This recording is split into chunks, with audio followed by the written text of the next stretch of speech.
Accountancy is the process of recording lots of financial transactions, summarising them in a sensible way, and communicating the results to interested people in a meaningful way.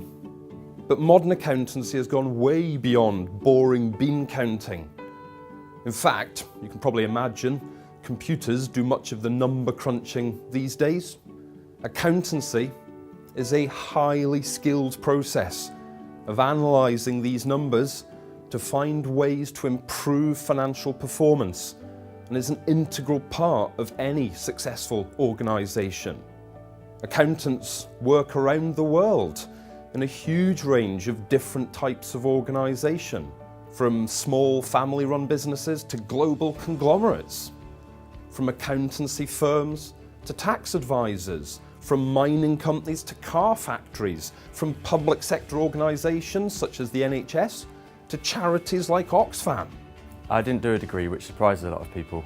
Instead, I went straight into employment after my A-levels.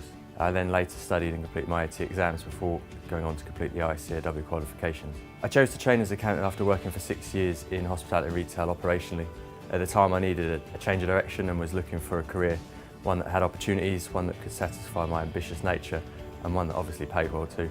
I chose accountancy as it provided all those things, whilst perfectly suited my analytical and logical nature and my desire to be involved at the heart of a business.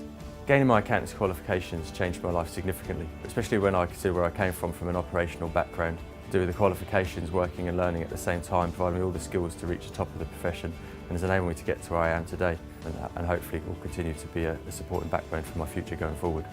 I wanted to train as an accountant ever since studying business at college and particularly enjoying the accountancy section of my course.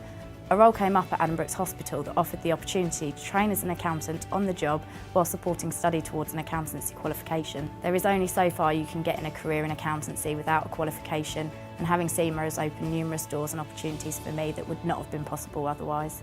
I work mainly with owner-managed business clients, and although I'm one of our audit and accounts partners, my clients' needs mean that I actually spend a lot of my time making sure they receive joined-up advice from all aspects of our business, particularly on the tax side, from our various specialist teams. I originally chose to become an accountant because I was pretty reasonable at maths and because I had a preconception that they earned a good living. It was also really in the absence of knowing what else to do, but it did turn out to be a good decision. Completing the ACA exams changed my life because I suppose it gave me currency with my employer. So much so, in fact, that the partners offered me a share in the business. They must have been stupid. But in all seriousness, I was very lucky because I trained with the firm that was a perfect fit for me. You know, you get good at your day job by doing it day to day, but you need a broad base of knowledge to build on, and the ACA definitely provided me with that. After leaving full-time education, I worked in purchase ledger and payroll roles, which I enjoyed. A colleague encouraged me to apply for an accounts assistant role, and I haven't looked back since. The impact that qualifying has had on my life is that opportunities have opened up for me in my career that would not have been available had I chosen not to study. I studied at First Intuition Cambridge for the ACCA qualification using their classroom courses, qualifying in 2015. Since obtaining my qualification, I have been able to progress in my career in Deloitte and widen my responsibilities. I can't recommend First Intuition enough.